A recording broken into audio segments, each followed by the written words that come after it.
As we're talking about how states navigate different polarity and how the relative differences in power affect state behavior, we really need to sort of lay the foundation for this concept of balance of power, which sits at the core of a lot of what international relations really focuses on. And for this, I'm going to talk through Mort Kaplan's Rules of a Balance of Power system, in which he argues that we can understand the behavior of great powers, uh, which is different than sort of smaller states, weaker states, minor powers, because great powers tend to follow a system of rules that we could describe as balance of power. Now, he's not necessarily arguing that states are aware of these rules or that states are cognizantly following them, rather that we, as analysts, outsiders, can look at the behavior of states, and this set of rules helps us to make sense of what they're doing and helps predict what they're doing. So the first kind of rule that states follow, and this is a very realist-centric framework, is that states are working to increase their power. Where they can, they will try to expand, they will try to gain an advantage. So that's one. Two, they will fight when they perceive that they're going to lose power. So again, a realist framework, they're thinking about relative gains, they're thinking about their position within the system, and they're trying to improve that, and losing power is a really terrifying thing for states. So they're potentially going to fight when they feel like they might end up losing out, but they're fighting not to destroy adversaries, and that's something that I think for folks who I guess we're trained up in history in the United States, that seems a little bit odd that you wouldn't fight to the total victory and the total defeat of an adversary. But that's going to come into play later on when we start thinking about the system and maintaining the stability of the system over time. If I was sort of flagging just historical examples, I might note that after the French Revolution, after the defeat of Napoleon, one of the questions that sort of was presented to the great powers of Europe was what to do with France, how to reincorporate France into the European system. And that tends to be what happens, that states are not sort of destroyed and divided up. They're kind of reconstituted as an actor that's fully autonomous within that system. Four, this is really where the balancing part of balance of power comes in. Oppose any state or coalition that might become dominant. And so during the Napoleonic era, when France, after its revolution, sort of is on the march and is super powerful, energized by the forces of nationalism, you get Russia and Britain sort of aligning to try to stop and contain French power.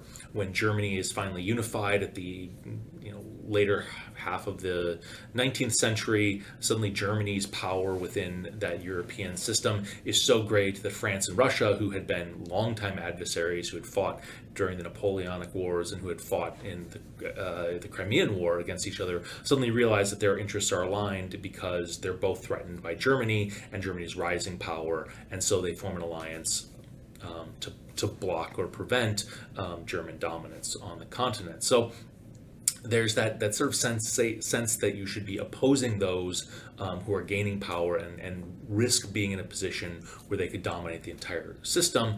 And that's where the flexibility of a balanced power system ends up being really important, that you need to be able to align with any other country to check countries that are gaining too much power.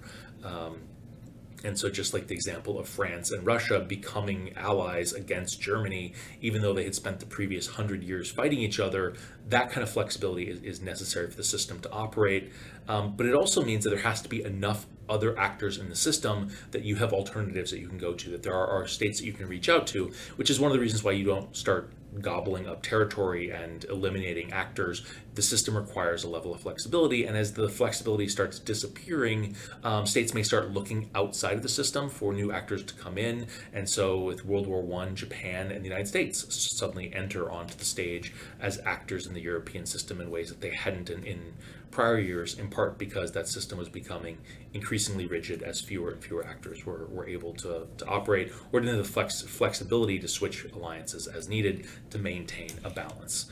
So a balanced power system describes this kind of set of rules where states are power seeking, they're worried about and trying to check the dominance of others, and they're shifting their alliances to try to balance against anybody who seems to be getting too strong. But that alliance balancing is really only one way in which states can respond to the rising power. So, what we just described is what we might call external balancing, where states are trying to form alliances to tie themselves in a security relationship to other states to help check a state that's potentially gaining too much power. But they might also prefer internal balancing to try to build up their own military capabilities, to try to strengthen themselves from within. That might be more desirable because you don't have to rely upon the whims and the fickleness of allies. You don't have to have fear that your allies might not fully support you. If you're able to improve your own power, that might be desirable, but there's a limit to how much states can invest in their military, how much they can extract from taxation, how much manpower they can conscript and put into a military context. And so internal balancing might not be possible. But it also might be the case that external balancing isn't possible either. That when you look around the international system and try to find allies that you can partner with, there aren't any, or none that will support you in the way that you need to be able to check a potential threat. And in that situation, states might conclude that rather than trying to balance against a threat, to try to balance against power, they may end up bandwagoning, where they end up aligning with or capitulating to, I guess, a state that's potentially threatening them. I think the classic example of this has been Finland, which during World War II was sort of stuck between the Soviet Union and Nazi Germany, and neither particularly were great, desirable allies for a democratic state. Potentially, Finland would have preferred aligning itself with Britain, would have preferred aligning itself with the United States, but geographically, there was no way to make that work.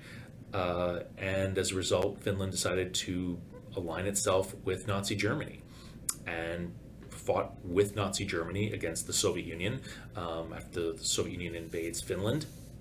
When World War II ends, Finland sort of scans the environment and realizes again that it is surrounded by the Soviet Union and the Soviet Empire, and it really has no feasible chance of escaping the Soviet orbit.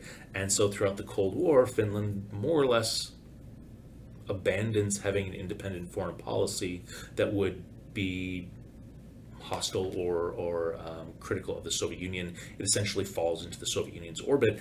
That's bandwagoning, that you simply accept that that's the reality of your situation, and rather than trying to check power, you try to signal that you're not going to be a problem and that you will capitulate where needed. Maybe not a desirable outcome, but again, there's not always the possibility of internal balancing or external balancing, even if states would desire.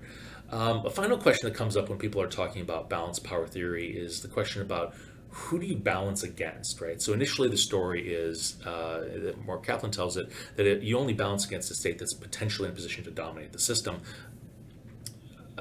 Stephen Wall maybe refines that a little bit, and he notes that there are a couple factors that matter a lot, and they're not necessarily related to the power of a state, whether a state could dominate the system. They actually tend to be related much more to the threat that states perceive from another's power. And so one of the sources of that threat is just the aggregate power that states have, right? Their potential to mobilize fully if they wanted to launch a war, to invade you at some future point. It doesn't mean that they have, just means that they have that a large population or a large economy that would allow them to mobilize.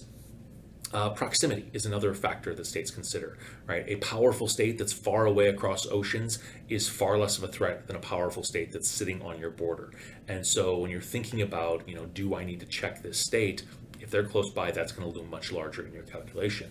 Offensive capabilities, right? A state that hasn't built up a particularly large military, a state that hasn't developed a military around the ability to project force, that most of their military is castles or things that you would use for defense, that state's not going to potentially be threatening, but states that are building up more offensive capabilities, long-range bombers, highly mobile units that can, strike across territory quickly, those kind of things are going to be perceived of much more as a threat.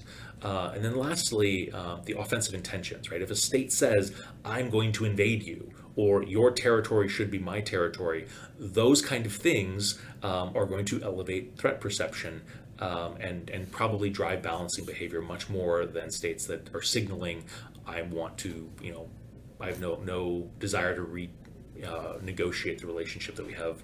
I have no desire to change the status quo. Other folks have argued that balancing behavior might be driven by ideology. Some folks have argued that it might be driven by culture, or some folks have argued that alliance behavior might be driven by regime type, specifically democracy versus authoritarianism.